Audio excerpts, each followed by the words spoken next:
Good morning, everyone. Recording already done? Yeah, already done. Okay, Okay, thank you. I'm Sukumaran Aras Ramachandran, the chair for the Institute of Electrical and Electronics Engineers, Consultant Network Affinity Group, Malaysia, and the organizing chair for today's event. I'm also your host for the day with Associate Professor Dr. Arjuna. On behalf of IEEE CNEC Malaysia, as in short, we are known, would like to extend a very warm welcome to our guest speaker, Professor Engineer T.S. Dr. Suhaidi Hassan from Universiti Utara, Malaysia, and also to each and every one of you present here today. Welcome to another episode of Professional Activities and Industrial Relations, or PAIR as it is known in short. This is our first event for the year 2026. Thank you all for registering and participating in today's program. I can assure all of you that you will learn something new and interesting.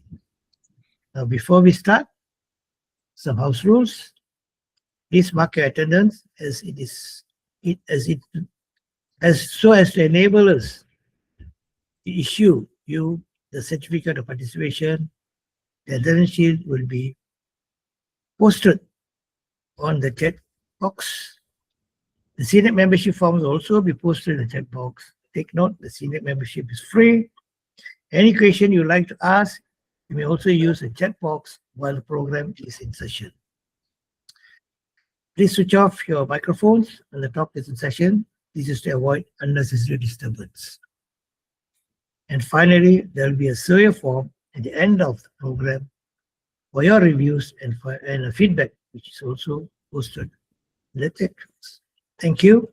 Now for the program of the day, a talk by Professor Engineer T.S. Dr. Suhaidi Hassan on navigating digital sovereignty and sustainability in Malaysia's AI energy conundrum. Professor Engineer Dr. Suhaidi Hassan does not need much of introduction. As you can read from the poster, his biodata, which explains in volumes, an international speaker having represented Malaysia in numerous forums. So without much ado, I would like to present to you Professor Engineer T.S. Dr. Suhaidi Hassan, as he is not to share with us today. Prof. Suhaidi, the platform is all yours now. Okay, Assalamualaikum warahmatullahi wabarakatuh, and very good morning to everyone. Morning. First of all, let me correct Mr. Sugu. Yeah, I'm not the IR. Really? Oh, no wonder. But I'm in the community from the beginning of my career. So even though I'm not registered Okay. Board of Engineers Malaysia. The topic today is navigating digital sovereignty and sustainability. Malaysia's AI energy conundrum. Yeah, this topic is very. I'm now serving as honorary professor at Universiti Utara, Malaysia, continuing my post. So since my retirement in March last year, I started to explore the aspect of sustainability in conjunction with my what I was doing previously. My background is in computer science, but since my master's degree back in the 90s, I was involved in telecommunication and networks. So when I prepared for my retirement, I looked into the aspect of sustainability issues of the technology. So the topic that I choose today is to talk about the conundrum, the teka-teki, I would say the paradox, that involve when we run AI, in a big scale in the country. I hope this will provide some insight into this. at the end of these slides, I would probably mention 2 slides so about our role as the consultants, our role as the IEEE professionals. So probably this will be useful for us to venture into a new perspective of being, I would say, engaging in this talk about or in the aspect of sustainability, in the issue of sustainability in the country. So I'm from Universiti Utara, Malaysia. Even though I'm retired, I'm still from time to time I'm in UUM to serve in the School of Computing, at Universiti Utara, Malaysia. Let us look into the big picture of what we want to talk here. So here we have what the gist of my talk today is about the AI ambitions that was announced actually clearly, in the budget 2026 by our Prime Minister, which states billions of money committed into AI, so that we have the AI ambitions for the country to move us into this domain of AI to, I would say, in other words, to join the bandwagon, to join the bandwagon of this AI.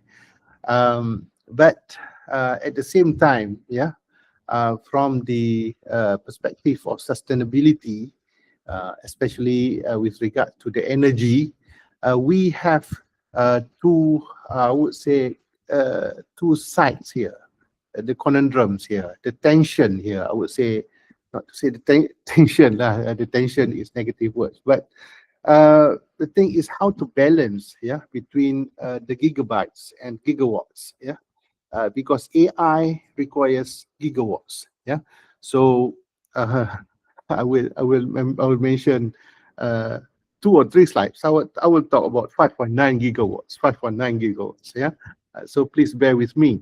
And the commitment of 2 billion Malaysian ringgit, to build our sovereign AI cloud, so what is sovereign AI cloud? Is actually to have the control of AI, so that we don't depend on hyperscalers like Microsoft, Google, AWS, Amazon, and other providers. So let us look into this. I have a 2 view of this iceberg. So the first view here is the hype of the AI. So we have the hype that we use it every day.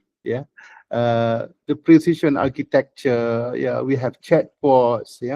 I'm preparing my slides here. I'm using the AI. Putting all the notes. And then convert into the slides. So so here we have the tip of the iceberg. So what we see when we talk about AI, we have a chatbots, generative AI, we have robotics here and there, so we have smart grids and so on. But below the surface, so we have other things that we need to consider. We need to consider the wires, the copper, the silicon, the chips, the cooling, and most importantly, the gigawatts, the power that we need to run this AI. I would say the AI hype. So this is another view, and this view is probably more relevant. The thing below the surface is actually the engine, that will deliver the AI promise of the productivity, automations, yeah, and the word sovereignty that we're going to use today, yeah. But at the same time, it demands power, it demands cooling, yeah. Probably you have heard about one lake somewhere in the globe, yeah, that's become drying, yeah, because of the water, the liquid cooling that they are using, yeah, to actually to cool the data centers, yeah, that run this AI power plants, yeah. I mean the data centers that run the AI, yeah. And then we need huge amount of land, yeah. If you ever go to Sedenak now in Johor, yeah, it's a huge amount of land, and I'm from Perlis, yeah. Perlis has the Chuping Valley, yeah. We also opening up the data center there, yeah. And the demand is also on the electrical grid, yeah. So this is huge demand. So the worry is how we can provide, yeah, the amount of power that we committed, yeah, for this AI industry, yeah. But not to scare us all, yeah. If we are able to commit this power, we are able to handle this, yeah. Maybe from the perspective of engineering perspective, probably we can become the country that can provide the service to everyone else, and probably we can become the model for other countries, yeah, to follow us, yeah. So, but the paradox is, we want to solve this climate change, yeah, but to solve the climate change using the AI itself consume the resources that we are trying to save. So how do we deal with this conundrum? Yeah, how do we deal with this paradox? So again, when we took into the AI, when we talk about AI is hungry. Yeah, this is bulan puasa, yeah, bulan we talk hungry. Yeah, so AI is hungry of computing power. Yeah, because the compared to the traditional cloud, yeah, the traditional cloud, the load would have intermittent. Yeah, we know we can predict the load. Yeah. This is why traditional cloud is not as requires a cooling as intensive as the AI cloud. Yeah. So because of this, AI requires a new way of cooling. Yeah. And typically they use the liquid cooling. Yeah. The water that we use, and the load is continuous. Yeah, 24/7. Yeah. And this is worrisome, yeah, to us. So and on top of that, we want to talk about sovereignty. Yeah, we don't care. Yeah, if we don't talk about sovereignty, we can just run our AI on foreign data centers. Yeah, but running in foreign data centers is very risky. Yeah, so it can affect our digital sovereignty. Yeah, when we say about digital sovereignty, we are talking about the control of our data. Yeah, the control of the data. Okay, if we remember last time during the COVID, yeah, we used MySejahtera. Yeah, there was an issue when MySejahtera was hosted in Singapore. Yeah, and I think the minister at that time, KJ, was trying very, very hard to convince that, oh, the data is actually stored in Malaysia. Yeah. So we want to run this sovereign cloud. Yeah. So that we have the digital sovereignty. Yeah. So that we can have security. Yeah.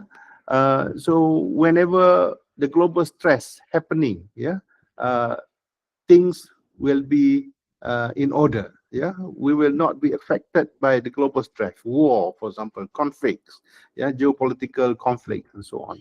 And we want to retain from the economy. Yeah, we want to retain the jobs, the IP, the revenue domestically. So we don't want to pay the service to other people. Yeah, and the demand becoming more and more from day to day, so we can afford to to spend our money outside, yeah, to pay for their service providers, yeah, and also we want to have something like future proof of the technology, yeah, that we use. So this again from the three aspects, yeah, from the security aspect, from the economics aspects, and from the really resilient aspects. So we have, there is a need to have the sovereignty, yeah.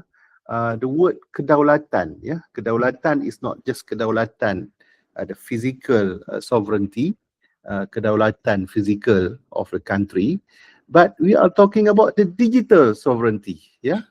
ICIS Malaysia points definitions of this digital sovereignty is ability to operate independently under global stress. Yeah. So what happened? For example, global stress like COVID, yeah, global stress like now the impending war, yeah, in the Middle East, for example. So how what will happen if the cable is cut, for example, yeah, undersea cable is cut? So we cannot afford to have that. Yeah? So we want to have the application to keep running. So we want to put it in Malaysian data centers. So in terms of security, for example, when we talk about nowadays, yeah, we run application that requires my card information, health, yeah, tax, yeah. So we don't want other people to know. Don't want other people to access these critical informations, yeah. So we don't want other people to actually to make use, to abuse our data, for example. And we don't want, when we use AI, we don't want other people to know the data that we upload. Yeah, for example, yeah, nowadays, yeah, many companies lah. For example, my son is working in the TMB, so and my daughter-in-law in Petronas. So they have you know, my daughter-in-law, sorry, my daughter-in-law is working in Petronas legal. So previously they can just upload the case, for example, into AI. Yeah, can you imagine if the AI is hosted? Yeah, is not we don't control the AI, so the document whatever is shared with the AI provider. Yeah, so we don't want that. Yeah. The same thing like in TMB, yeah, my son said that they don't allow, yeah, to use for sensitive information. They don't allow them to upload, yeah, to the AI. So they created their own AI. They hosted in their cloud, yeah, their own cloud. So this is the idea, yeah. The security is important for the AI, for our data, yeah, so that our data don't leak, will not be leaked to foreign entities, yeah, or irresponsible entities, yeah. In terms of economics, yeah, as I say, yeah, we don't want to just rely on companies like Google, like AWS, yeah, Amazon, to do the job. So we want to do our job. So we want to develop our talent, for example. Yeah. So this is important. So and also in terms of resilience, yeah, we want to ensure that whatever happen, the system is in the country. Yeah, so this is about the digital sovereignty. So when we want to run all these things in the country, so definitely it will require the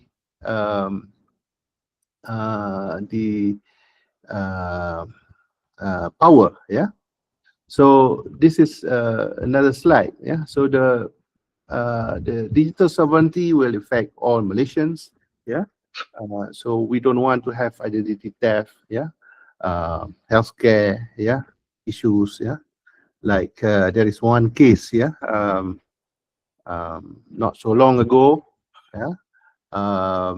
One medical record at one our apa ni, medical center, yeah, was hacked by this hacker and put the ransom on that medical record. And that medical record is very, very important for that particular person. And at the end, this medical center has to pay, yeah, the ransom, yeah, in order to get the medical record. So this is what we don't want to happen in the future, yeah. On top of that, yeah, when we talk about this AI, so we want to have so-called the responsible AI, yeah, that guarantees a fairness, reliability, privacy, inclusiveness, transparency, accountability, security. These are all the principles outlined by our MOSTI, yeah, and we cannot ensure all these things if we don't have our sovereign cloud. Yeah, if we depend on other people, we cannot have this guarantee everything. Yeah.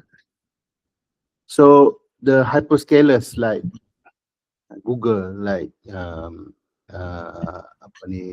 Microsoft, yeah, will give certain guarantee, but will not be we include all the guarantees or the principles that we want. Yeah. So one of the initiative that we have taken, yeah, even though it is a small initiative, I would say, is the Ilmu chatbot. Yeah, Ilmu chat is developed by the YTL AI Labs and Universiti Malaya. So this is a chatbot. Yeah, this is a small, I would say, steps, yeah, into having our chat GPT of our own. Yeah, so that we hope that we can run our AI queries and so on using this Ilmu. Yeah, but yeah, this is a good effort, but in my opinion, in my own opinion, yeah, ChatGPT itself is now is under pressure of the competitors like Google. If you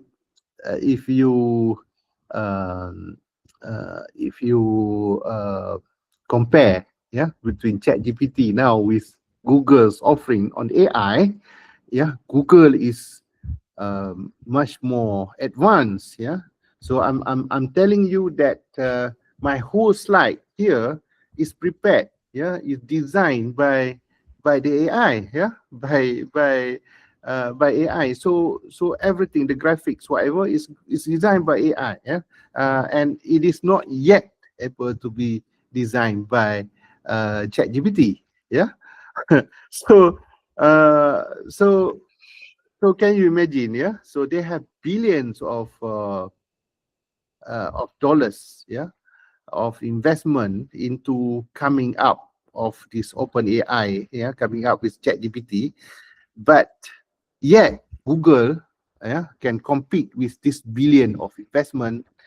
They come up with another billions of investment, and come up with very advanced. Now, yeah, you have this nano banana and so on. Yeah, You can have your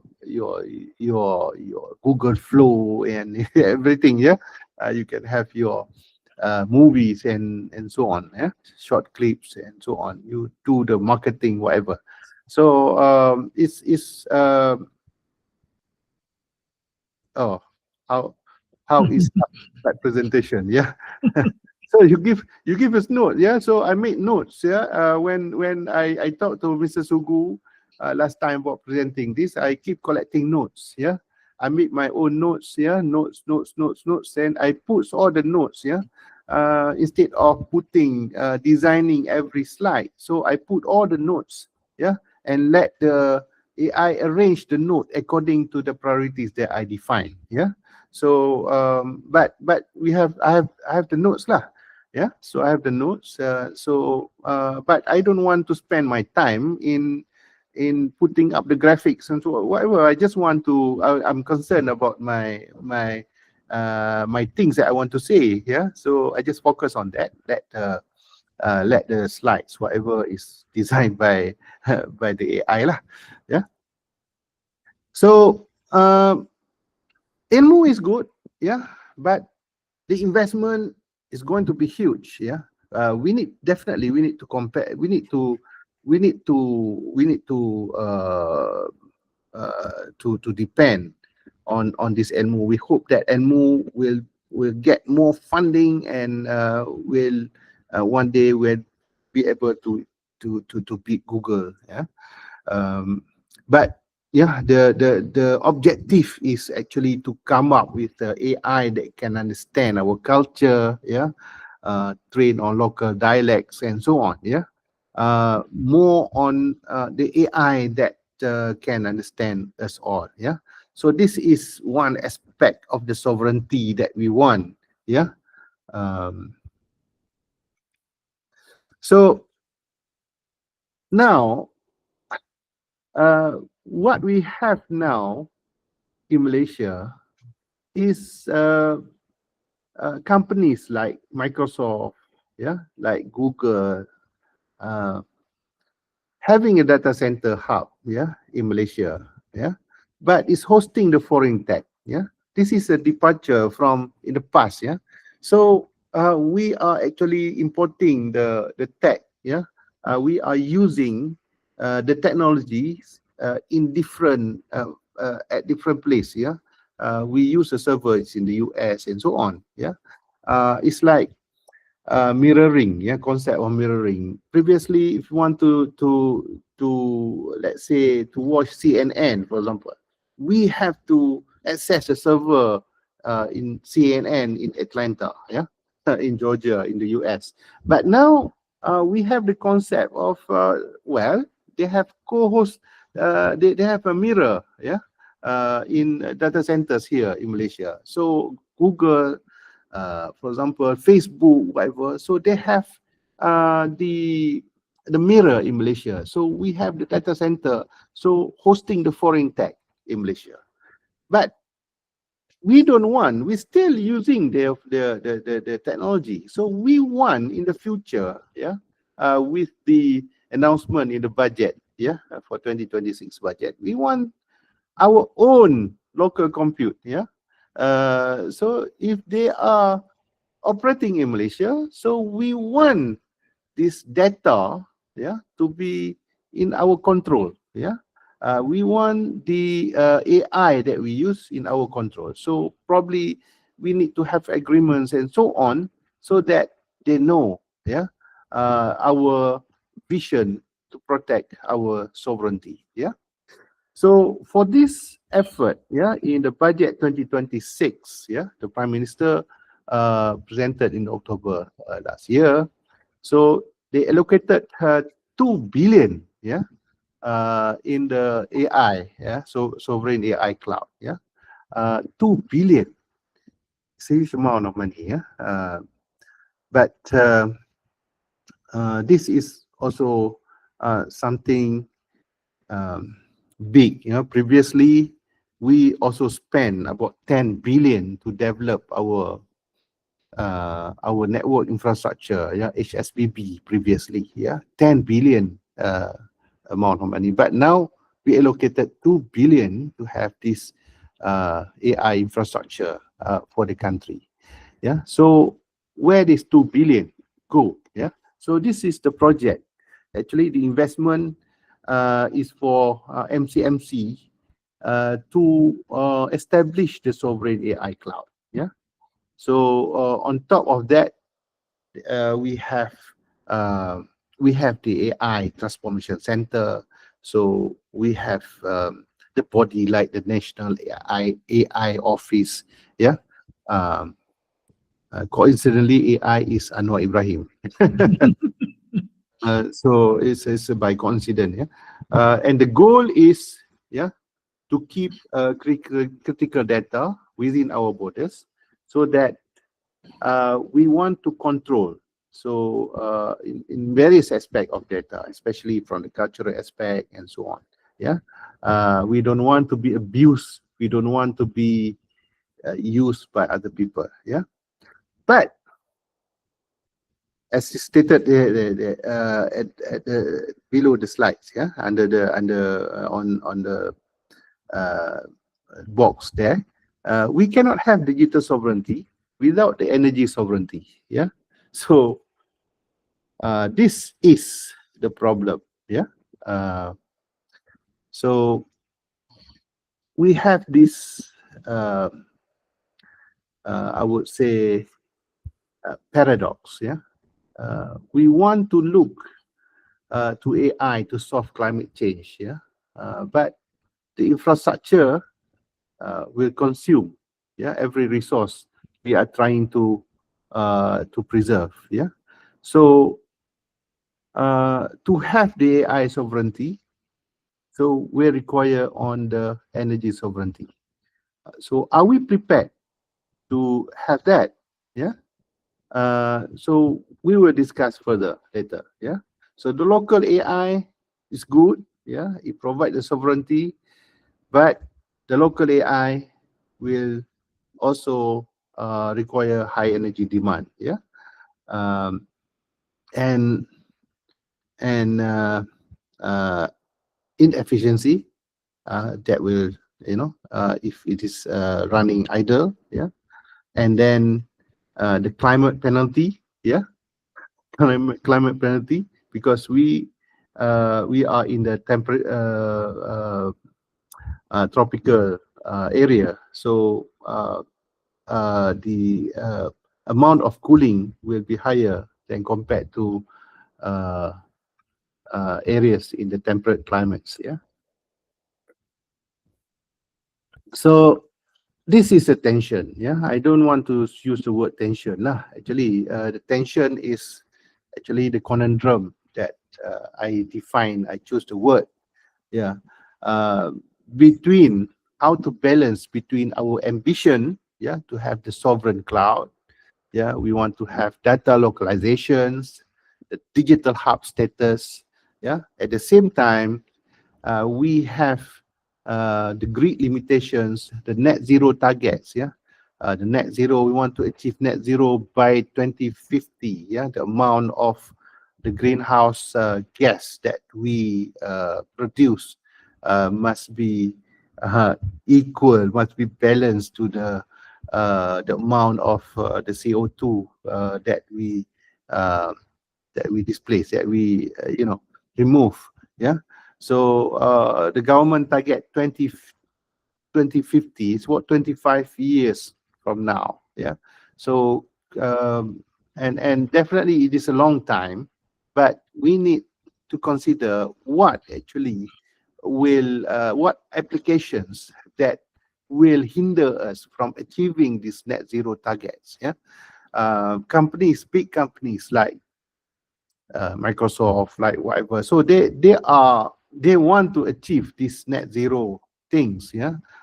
So they hope that they can bring our operation to Malaysia, so their baggage is given to the country, no longer on their as a luggage. Yeah, as their baggage. Yeah. So how we can secure the power? Yeah. So otherwise we cannot have this AI sovereignty, that we have this ambition. Yeah. So what is the risk of this energy bottleneck? Yeah. So when we require a huge amount of energy, we will stress the grid. Yeah. The grid has the capacity of the grid. If I'm not mistaken, the capacity now is about 20 gigawatts. Yeah, correct me if I'm wrong. And can you imagine if half of that will be given to the AI? Yeah, for the computation, for the compute. So it's going to be affecting the rakyat. Yeah, the rakyat will be having to pay higher tariff. Yeah, what happened when we changed the tariff system recently? Yeah, can you see in the social media people talk about this and that? You know, so bad thing. You know, they're complaining here, this and that. Yeah, so changing the tariff would affect the rakyat. Yeah, and this also about the capacity shortage. Yeah, capacity shortage. Yeah, in terms of if we don't have enough power, so we will having the capacity shortage. Yeah, in terms of data centers and so on. Data centers cannot operate without adequate power. Yeah, so because of that, we will probably rely on the foreign compute again. Yeah, relying on the foreign compute, it would affect our sovereignty of our data. Yeah, and if we run in the country, so we have the carbon spike. Yeah, so now the electricity is mainly depend on fossil fuels. Yeah, so depend on coal, depend on diesels and so on. Yeah, so that emit a lot of gases. These greenhouse gases. Yeah, this increase the carbon spike, and because of this increase, we will miss the target that we set. Yeah, even we set the net zero target that we set in 2050, for example. For the net zero, we will miss that. Yeah, if we don't have that in control. So this is actually the teka-teki, yeah, the conundrum. Yeah, how we can do this. Yeah, so I want to show the 3 slides. The next 3 slides is about the same slides. Yeah, but I just want to highlight this, how important that we need to understand. Yeah, so the data center that we commit, yeah, for the government to realize this AI sovereignty, we require about 5.9 gigawatt. Yeah, this include what is being given to the currently operating data centers at the moment, and those that are coming to the country. Yeah, so our grid maximum capacity is about 20 gigawatts. Yeah, and 5.9 is about 30% of our grid capacity. Yeah, so so can you imagine, as the usage grows, then we will get this 5.9 will increase. Yeah, when the company come out with new data centers, so they will need more power, and more power will go to the data centers. Yeah, in terms of environmental. Yeah, in terms of environmental, so there will be environmental shock. Yeah, we will have the electricity. We have the workload, the temperature. Yeah, in terms of economic shock. Yeah, economic shock. Yeah, it's a system level scale. Yeah, it's not marginal, but it's moving. It's about 19% growth. Yeah, of this electricity demand. Yeah, 19%. Yeah, I read it somewhere. This is big. Yeah, this is big. So communities like IEEE communities, yeah, needs to think about this. Yeah. So most of our electricity come from fossil. Yeah. So renewables accounts only less than 20% only. Yeah. So the fossil is mostly from gas. Yeah, from gas and also coal. Yeah, gas is about 45% and coal is about 40%. Yeah, and this is not counting the risk toward this fossil fuel again. Yeah, when we have now the claim of the territorial claim of China. Yeah, in the South China Sea. Yeah, and then we have what is happening in the Middle East, the geopolitics developments. So that will bring the cost of these fossil fuels, yeah, to increase the fossil the fuel cost, and this will impact our power generations, yeah. And the implication of this will threaten this the NITR, the national this 2030 industrial the NIMP, the National Industrial Master Plan 2030, and also the net zero targets, yeah, on the climate. Yeah, so this is something that we need to be aware. Yeah. So local AI is local emissions. So we have the constraint, yeah, the topical climate cooling, yeah. Hosting means inheriting the carbon footprint, yeah, locally, and then we cannot decarbonize the economy while we carbonizing our digital infrastructure, yeah. So probably there is one solution, you know, at one of the solution from the software point of view is to have to rethink about the sovereignty, yeah. Instead of fully having what we call full sovereignty, probably we have a sovereign cloud that covers only certain amount of certain type of data. For example, my card, health, or finance. Yeah, other data we depend on other providers. Yeah, which is running outside the country. Yeah, so this is one of the way of thinking, you know, to solve the problem, but it is not you know, a foolproof thing to do. Yeah, but this is maybe a stopgap measure, yeah, to have some aspect of this sovereignty. Yeah, and this is the positive development that the world is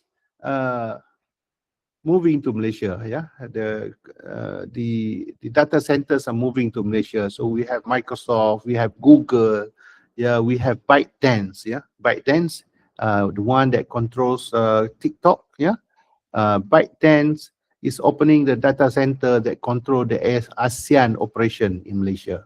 So so it's going to be based in Johor. So I think I do not know where in Johor the ByteDance one. Yeah, the NVIDIA NVIDIA. So we have NVIDIA and YTL. Yeah, we have 4.3 billion. Yeah, Google committed 2 billion. Microsoft is already committed 2 years ago. Yeah. So this is another slides. Yeah, that amount of investment coming. This is good. Yeah, in terms of investment, this is good.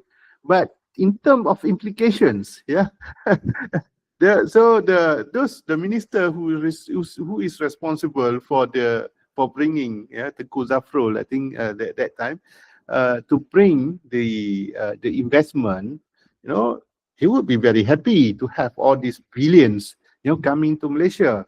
But for the engineering community, for the power community, probably can we imagine, how this will stress our grid, but we need to find the solutions, so the engineers should find the solution, so to the consultant like all of us here should find the solution how to deal with this,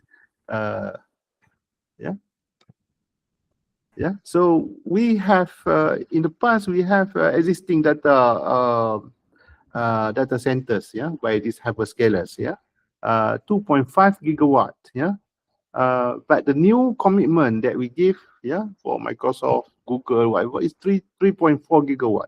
So that will bring into 5.9 gigawatt, total committed demands, so I do not know. That gigawatts, I cannot imagine how big is that, But probably this graphic can show you how the implication is, So it's 5.9 gigawatts compared to 20 gigawatt, 19 to 20 gigawatts of our grid, So the equivalent of 30% of our resource, our electrical resource. Again, and I would say that 5.9 gigawatts is actually 40% of the TMB total contracted capacity. So I'm laughing this with my son who is working with TMB. It's 43%. Now is total contracted capacity of TMB. Can you imagine that is only 5.9 gigawatts? So should we come up with another energy company for the country? So we need to talk about this, So why I choose this topic, So we need to talk about this. Other people, the politician, they don't understand, The politician, they don't understand. So we need to talk about this. If we don't talk, we don't think about this. We don't write the proposal to the government how we want to do, how we want to solve. Then the government will be they will have this position, look and see, So now we don't see anything, so we will continue life as usual, But the risk of inaction will affect our sovereignty ambition, so there will be a lot of greenwashing, and people keep reporting the things that which is not true, about their sustainability goals and so on.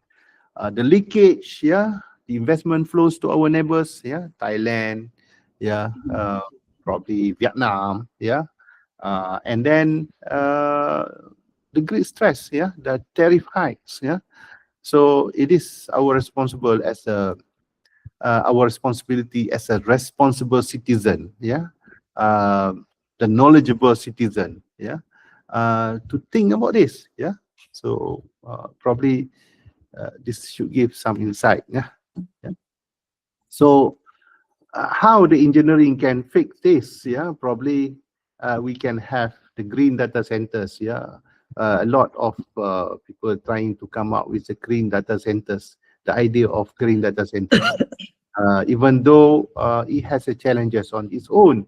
How green is green? I was with Monash University, if I'm not mistaken, Monash or Sunway in the one exhibition, sustainable exhibition in Kuala Lumpur last 2 months, about these green data centers. It's still in the research, a lot of in the research to come up with the total green data centers and how green is green, and then probably we can come up with this carbon aware scheduling where you know, the way that the load will be based, yeah, on the time of the day that will reduce the use of electricity, yeah. Or we can use small models, yeah, small language models, yeah. Nowadays, Nokia is trying to, yeah, Nokia, the one that developed our mobile phone long time ago. Yeah, we thought that Nokia is almost bankrupt. Yeah, but Nokia is also working with NVIDIA to come up with what we call this the edge computing that's able to run this AI compute, yeah, locally, yeah, on the device basis, yeah. So they are working, yeah. So we try to come up with small language models that optimize to run the things, yeah, locally, yeah. This is, yeah, from the technical point of view lah. So like what is the green data center of YTL and NVIDIA, yeah, they're trying to come up, yeah, but the capacity is about 500 megawatt green data center park, yeah, with solar integrations, yeah. I have one slide, but I had to remove it due to some problem. On the Petronas, yeah, how Petronas is using the technique called the scheduling technique, we say AI scheduling technique, to reduce the amount of electricity. Yeah, but the reductions of the amount of the electricity is not massive. It's not cannot be you know, cannot be proud of yet. Yeah, but at least we have the effort toward that. Yeah. Yeah, and probably, yeah, we want to import our electric, yeah, using the regional power, regional our influence, yeah, to get the electricity from Thailand, yeah, to get from other from ASEAN countries, yeah. But this is also another way of doing it, yeah. In terms of how do we deal with, yeah, this is also probably on the grid modernization. So we will have more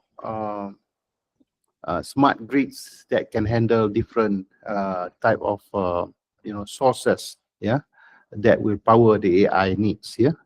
So and in terms of efficiency, yeah, probably we give the tech incentive, yeah, for the companies that give that provide more efficient electricity use, yeah. So the question is, can we do it?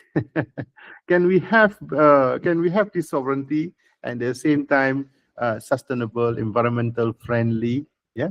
Not by default, but by design, yeah. So the answer can be yes, yeah, can be yes, but only if we design for it, yeah. We care to design for it, yeah. So we have to do it, yeah, to have a competitive advantage in the future. So we have to build, for example, this green sovereign cloud, yeah. We have to build, we have to address this issue of electricity issue, yeah. So if we can do it, so we can be, the center, yeah, that can serve the country, can serve the region very well, yeah. So this, if we can do it, yeah, so we can achieve this competitive advantage, yeah. If we can solve the energy equation here, so we don't just secure the AI sovereignty, but we become the regional sanctuary for the sustainable computing, yeah, in the future, yeah. What good looks like, yeah. So this is what we want to achieve: no energy bottleneck, yeah. we can have the data centers, operating without grid instability, so we can have operational sovereignty. We can have green compute to ASEAN, and we can have the AI optimized grid. This is all things, the good thing, that we can do. So what we need to do, other than that, other than from the engineering perspective, probably in terms of political will to modernize, the grid, to have the policy alignment, in terms with the AI roadmap, when the NETR and NIMP was devised last time, it was not taking into the equations of the development of the AI. So we need to have this policy alignment, and the future ready talent, that we need to provide, in the future. So this is a 3 to 5 years roadmap. Probably we need to mandate, the efficiency, for the data centers, and this can be done, through incentive, through maybe by legal and so on. In terms of solar, solar and storage, I do not know. I myself do not use solar yet. The large-scale renewable energy project, that need to be done. Nowadays, even in Kedah, I'm in Kedah. Kedah has many solar farms, in Kedah that supplies, but it's still not enough. We need more land, to come up with this solar farm. I do not know, in China they have different technologies that covers the solar and so on. So in the next 5 years probably, then we can operationalize sovereign AI cloud. So if we commit this 2 billion for now, so we need to address the challenge that we have. So this 2 billion maybe as a starting point, not enough to actually operationalize the sovereign AI cloud in the country. So again, strategic roadmap. So that is what I call the conundrum, competitive conundrum of today, to solve, to achieve the competitive advantage in the future. So we can solve this further, then we don't just keep the lights on, but we secure our digital destiny. So with that, I just want to put 2 more slides here. So as IEEE professionals now, what can we do? So we can involve in this domain as well, in terms of AI impact assessment, probably, in terms of audit, governance, in terms of architecture, So this is one of the things that probably we can look into sustainability. We can probably jump into the sustainability domain, reporting and so on, So consultant like us, probably we need to consider all those constraints, the AI architecture, maybe I'm from this side. I will look into the AI architecture, into the smart connectivity and so on. Probably on our power engineering can look into the grid stability, the sustainability policy. So we have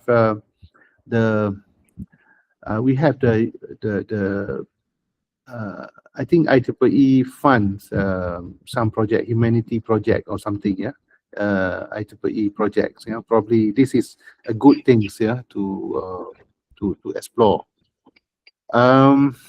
Impact assessment on carbon and so on. This require some engineering knowledge, that would serve. So that's all for today. I'm sorry. I'm using the time. 30 minutes was wasted in the at the beginning because of my inability to to handle the software. I'm sorry for that. I hope this gives some insight, for us to think about the aspect of sustainability in relation to our professional field. Yeah. With that, I thank you for your attention. Thank you, Prof. It was really mind-blowing. I would say. Thank you. Okay. Now, before we go for question and answers, can you have a photo session, Dr. Regina? Please switch on your cameras. Ah.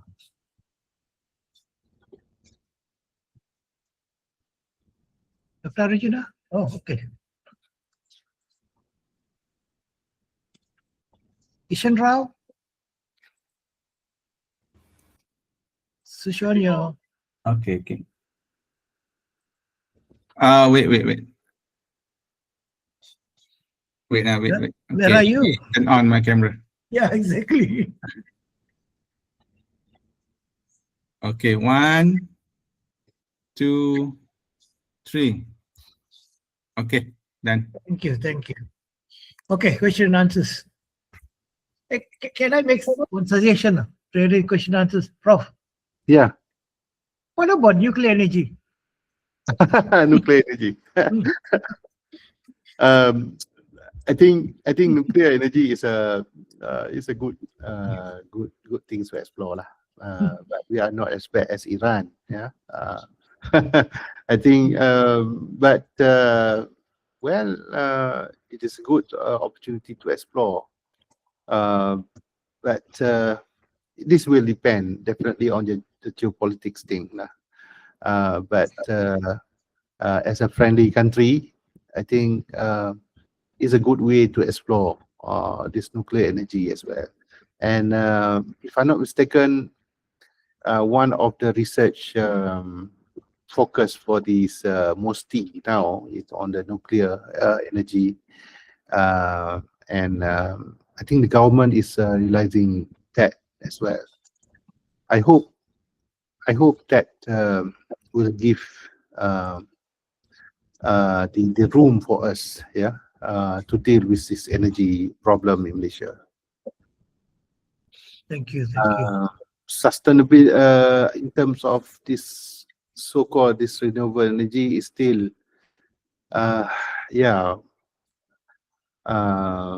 we cannot depend much.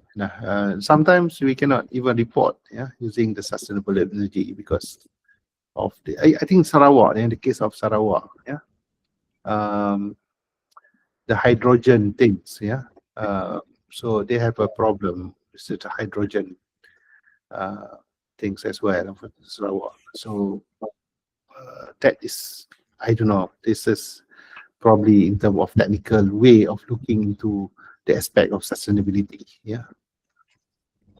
But I'm keep exploring on the aspect of sustainability. Saya pun budak baru belajar on sustainability, but this is very interesting, and this is not according to Trump. Trump don't like the word sustainable. They don't talk about the climate change and so on. That is Trump lah.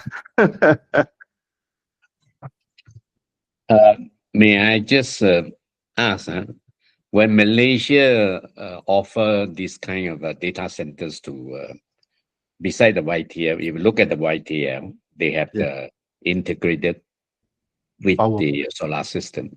Yeah. But what about others? I mean, if you let the Amazon, AWS, or Microsoft within the package, they have to deliver together with the power. I mean, whatever solution. Why the Tenaga has to bear that thing? I mean, if you want to come to Malaysia, you should bear it like the YTL. Yeah. That is the thing. It's very, very interesting. Where to generate? They don't want to to commit about their energy problem. So they bring the energy problem and they put it on us. Yeah. So when they invested in our country, so the energy provider will provide energy for them. So that is the perception. But we have the IPP, won't we? We have IPP besides the Naga. Wouldn't IPP provide them? I mean, they must have a solutions that before I can avoid you this to come to Malaysia to invest you, the infrastructure somebody have to provide it, you know, either the government or the IPP or whatever. Yeah. But that is not put into the equation when they give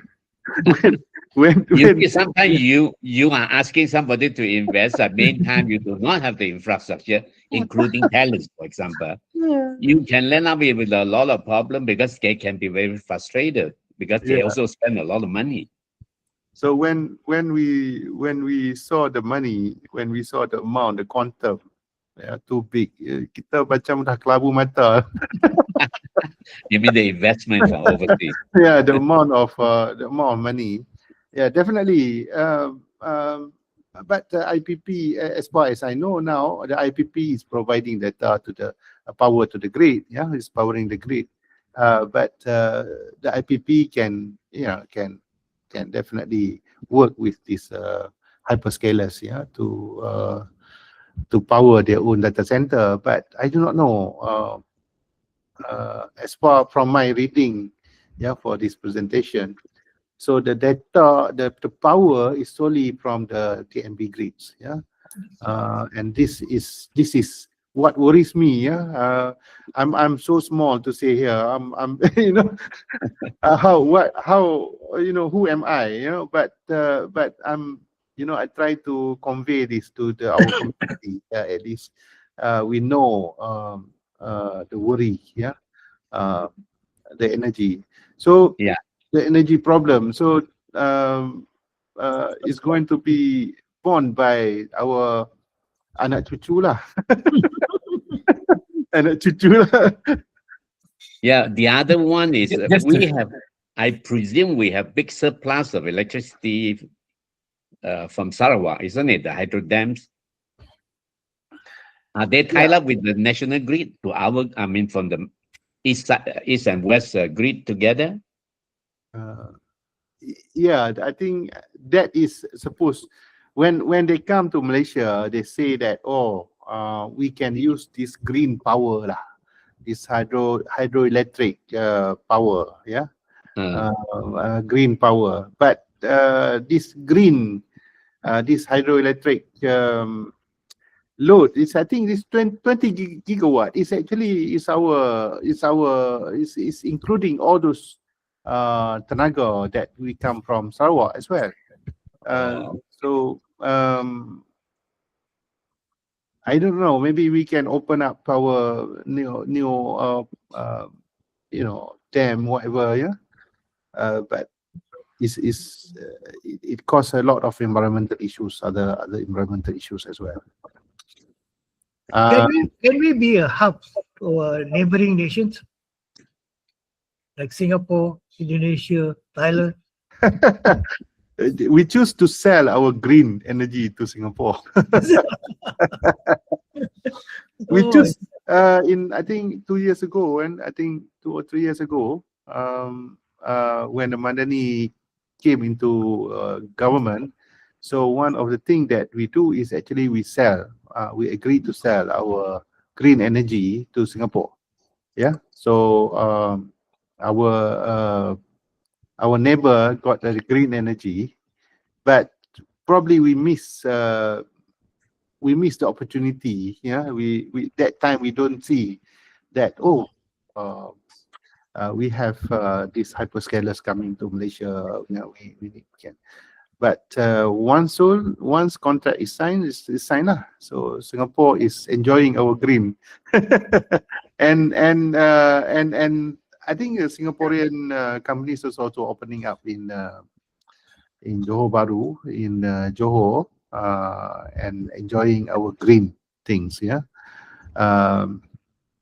And all these will contribute to their environmental report lah. Everything is green for them. Yeah. When they report, everything is green and everything is good. Yeah.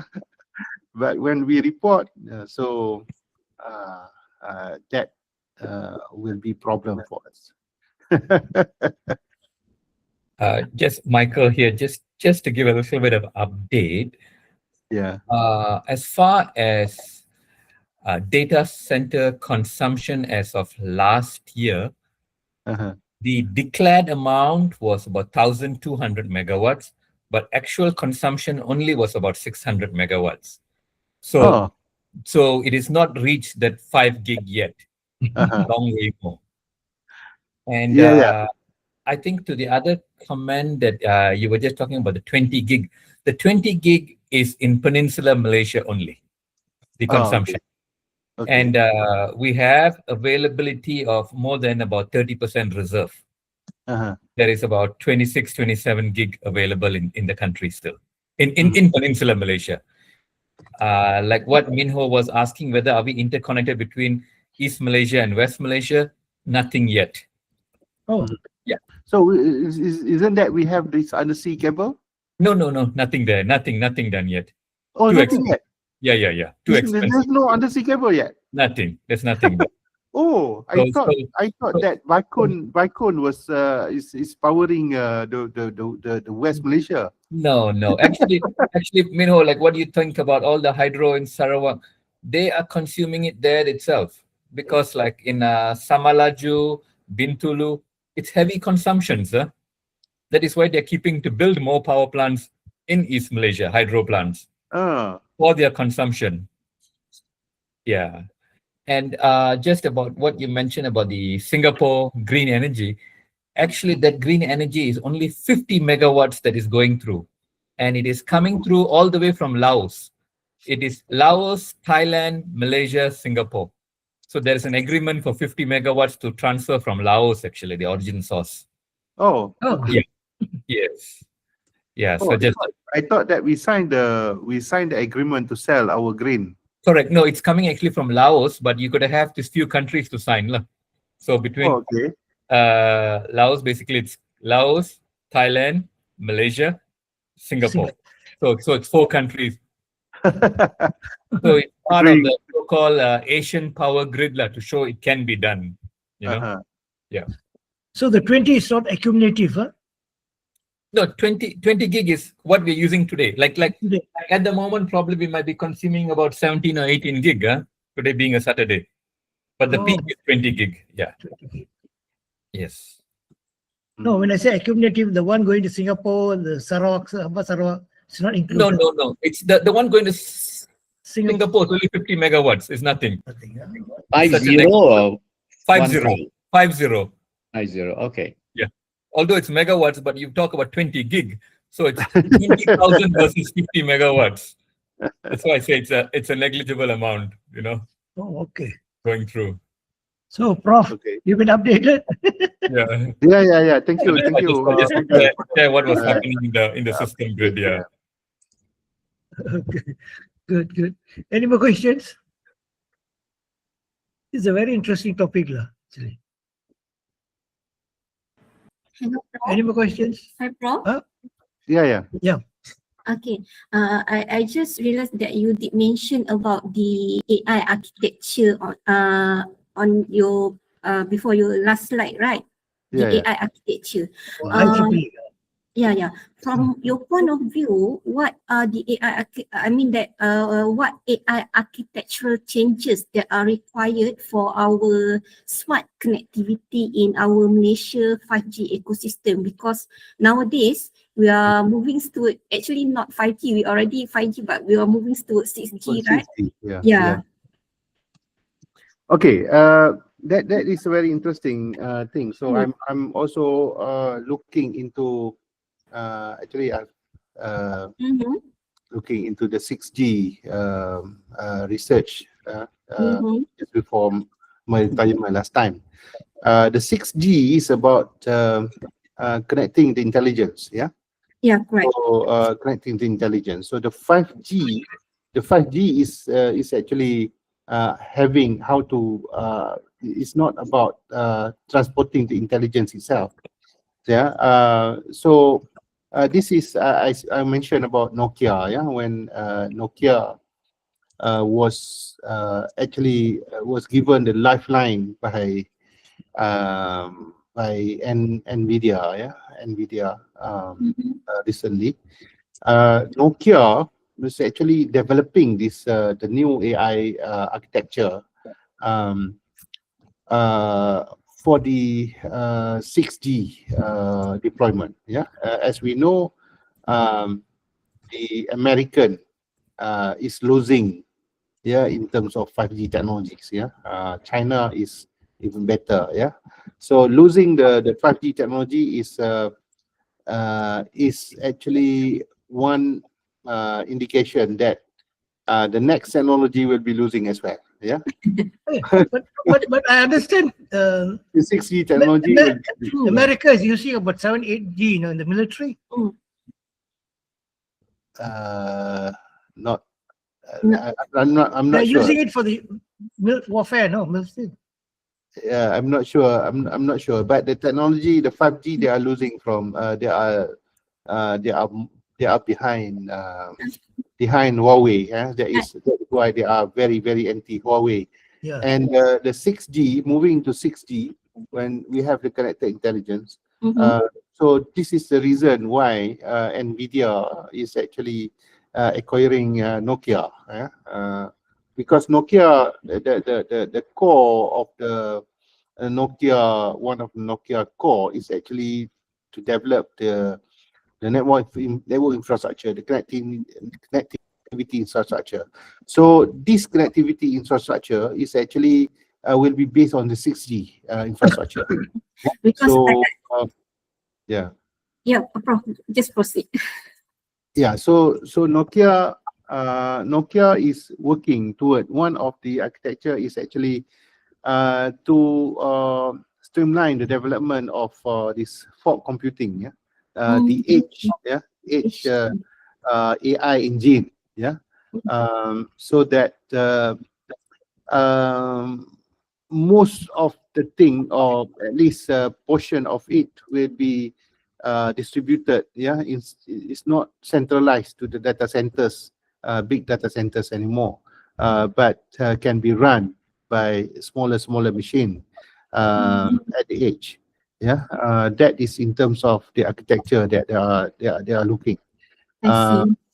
So the research on this on the fog computing with intelligence, fog computing is also active at the moment.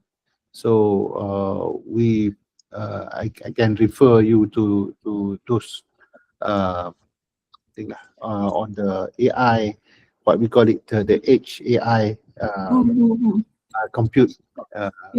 Because when we say about the edge AI deployment, right, computing and etc., I just thinking what will happen if, especially in the field of internet of nowadays we have internet of things, right?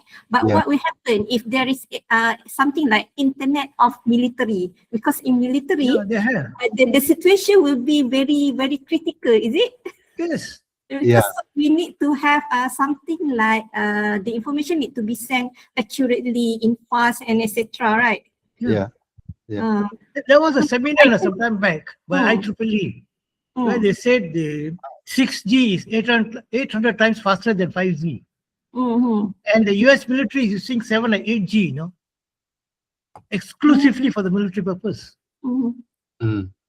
I just wonder how ready is our Malaysian service provider to provide this type of infrastructure. Yeah, that is interesting as well, because even the 5G, 5G deployment is not fully deployed at the moment. So we have various issues, political and so on.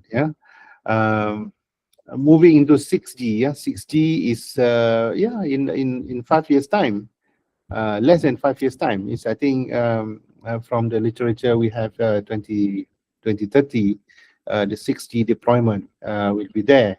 So with the 6G, Uh,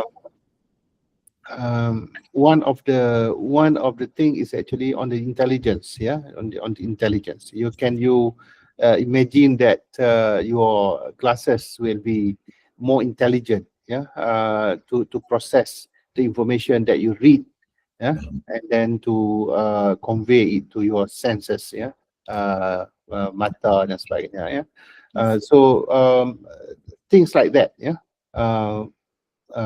but definitely this will require not only for the network providers for the ISPs, for example, but it's also on the equipment providers, on the device providers. Yeah. So to come up with the devices that is very, very intelligent, and to have that is actually to have very, very fast intelligent chips. Yeah.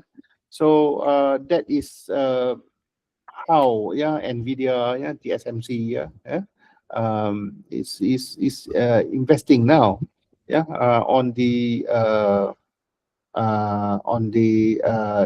so-called this very, very fast chip, and definitely we cannot. I'm when we talk about that technology, I'm I'm envious of what is happening in China, in terms of this development, of these chips. They even they do it very, very seriously, and I do not know. Probably they will come first with these intelligent devices that can run. Even nowadays, we can run our AI. We can compile our AI to run on the local machine. But can you imagine the small device like iPhone, like Huawei phone? Yeah, can process your query and so on locally and interact to the outside, to the internet, not as frequent, just to get the copy of data needed. That is probably one way to reduce our dependence on this data center electrical use.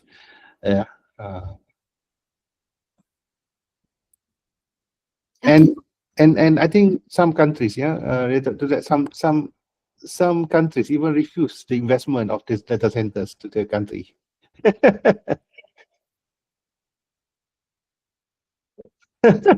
No They privacy. don't want the data centers in their country.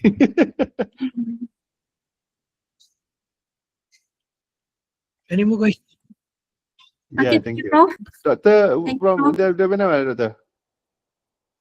Saya daripada Oh, UiTM Shah Alam. Yeah. Faculty Komputer. computer. Okay. Uh, Kawan-kawan saya juga. Saya berkawan dengan both world. Macam mana, Prof? I have friends in both world, from the engineering and also from the computing. I see. Mungkin ada kod saya kenal kalau Prof sebut nama. Any more questions? Michael, you should have a lot. No, thanks. I think it's okay. What about you? Any questions? Krishna, any questions? Okay, if there's none, let's say Mr. Tugu, I just want to to add this one more thing. Yeah. no problem. So this is my, I would say, introduction of myself. Probably Okay. in the future, if someone is having the interest in talking about sustainability and technology, so Okay. I'm more than happy to collaborate whatever during my retirement times. Okay, no problem. Yes. So probably with consultancy projects, whatever. Okay. There's one talk coming on AI Yeah. in May. Maybe you can join them. Sure. So, Zanan, thank you very much, Prof. This has been one of the best Oh, thank you. events we have had. All right. So till we meet again, thank you all very much. Right. Our next program will be next month, tentatively on 25th, Wednesday, I think, in the afternoon. Okay. I'll 25th confirm. of March. Huh? 25th of March. March, yes. Yeah. Professor Sevilla, her program. Okay. It'll be an afternoon program, 3 p.m. program. All right. So till we meet again, thank